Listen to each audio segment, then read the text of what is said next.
వేసుకోవచ్చు, ప్రాబ్లం అయితే లేదు. 9 days, 3 days, 5 days ఇలా వేసుకుంటారు. అండ్ లేడీస్ ఉన్న ప్రాబ్లం బట్టి చూసుకొని మనం వేసుకోవాలి. మాలలో మాత్రం అది జరగకూడదు కాబట్టి మనం చూసుకొని వేసుకోవాలన్నమాట, పీరియడ్స్ ప్రాబ్లం రాకూడదు కాబట్టి. అండ్ మాలలో ఉన్నప్పుడు ఏం పాటించాలంటే మామూలుగా 4 o'clock లేచి తలస్నానం చేసి అండ్ వాష్రూమ్కి వెళ్ళినప్పుడు కూడా తలస్నానం చేసుకోవాలి. మన బట్టలు మనమే తడిపి ఆరేసుకోవాలి ఎప్పటికప్పుడు. ఇలా నియమానిష్టగా నేల మీద పడుకొని ఒంటిపూట భోజనం చేయాలి. అండ్ నైట్ కి టిఫిన్ చేసుకోవాలి, భజన చేసుకోవాలి, మాలకి హారతి ఇవ్వాలి. ఇలా కొన్ని రిస్ట్రిక్షన్స్ అయితే ఉంటాయి కదా. ఈ రిస్ట్రిక్షన్ తో పాటు మనసు ముందు పీస్ ఆఫ్ మైండ్ లా ఉండాలి, ఎవరి మీద కోప్పడకూడదు. అండ్ మన నోట్లో నుంచి దుర భాష వాడకూడదు అనమాట.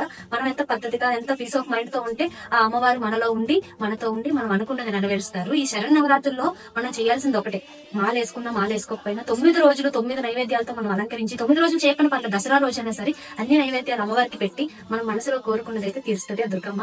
నాకైతే మటుకు ఎవ్రీ ఇయర్ చేసుకుంటా, బెస్ట్ రిజల్ట్ అయితే ఉంది, అందుకే ఇయర్ మాలేసుకున్నాను. జై భవాని.